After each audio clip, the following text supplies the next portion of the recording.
آج لوگ کہتے ہیں یہ امت تو شرک کر ہی نہیں سکتی، تو یہ جو مختلف کاروں اور گاڑیوں کے پیچھے لکھا ہوا آپ پڑھتے ہیں، جو مقدر میں نہیں وہ حسین سے مانگ، یہ توحید ہے، اس کو اللہ کی وحدانیت کہتے ہیں۔ یہی حکم دیا ہے میرے نبی نے صحابہ سے، میرے نبی نے یہی کہا تھا کہ میرے صحابہ جو تمہارے مقدر میں نہیں وہ مجھ سے مانگو، یہی کہا تھا میرے نبی نے، جو مقدر میں نہیں وہ مجھ سے مانگ لیا کرو۔ نہیں، میرے نبی نے کہا لِيَسْأَلْ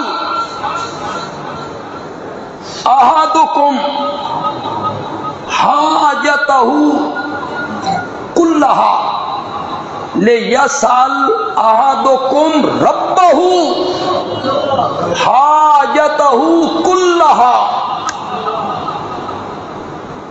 میں مانا کروں کہ آپ کریں گے؟ یسال کا مانا کرو، مانگنا، یسال کا کیا مانا؟ چاہیے کہ مانگے۔ سنو تمہارے نبی نے تمہیں کیا پڑھایا تھا، نبی کی بات کو ماننا نبی کا ادب ہے، احترام ہے۔ چاہیے کہ تم میں سے ایک ایک مانگے ربہ، کس سے؟ حاجتہ کلھا۔ تمہارے پیارے پیغمبر نے تو تمہیں یہ تعلیم دی، اس در سے مانگو، کبھی اس در سے مانگو، کبھی اس مزار سے مانگو، کبھی اس بزرگ سے مانگو۔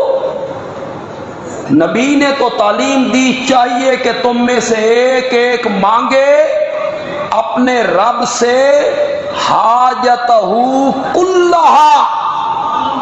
آگے سن سکتے ہو تو سنو، اور سنو اور یہاں لکھو حتی شسع نالہ اذا انقطع، یہاں تک کہ تیری جوتی کا تسمہ ٹوٹ جائے تو وہ بھی اپنے رب سے مانگا۔ تمہارے نبی نے تو نتھری ہوئی توحید کا تمہیں سبق دی، تم جھولیاں پھیلا کے کہاں کھڑے ہوتے ہو؟ یا غوث تیرے مزار پہ آئے ہیں، ہماری جھولیاں بھر دے، مشکلیں حل کر دے۔ حتی شسع نالہ اذا انقطع، آگے سن سکتے ہو تو سنو۔ آگے میرے نبی نے حد دی کر دی، فَإِنَّهُ إِن لَمْ يُيَسِّرْهُ لَمْ يَتَيَسَّرْ۔ مجھے کعبہ کے رب کی قسم ہے، اگر رب تمہیں جوتی کا تسمہ نہ دینا چاہے تو پوری کائنات مل کر تمہیں جوتی کا تسمہ نہیں دے سکتے، نہیں دے سکتے۔ یہ میرے نبی نے سبق سکھایا لوگوں کو۔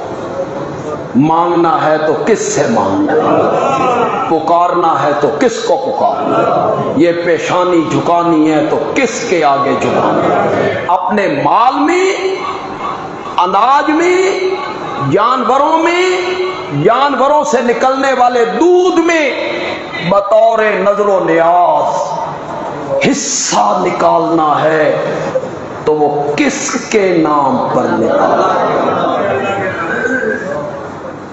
کوئی گناہ نیکیوں کو ختم نہیں کرتا، نیکیاں گناہوں کو ختم کر دیتی۔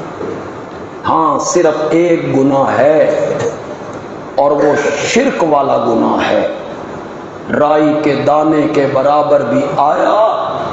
اللہ نبیوں سے کہہ رہے ہیں، ہمیں سمجھا رہے ہیں، میں زندگی کے سارے اعمال کیا کر دوں گا، برباد کر دوں گا۔ صفحہ درست فرمائیں۔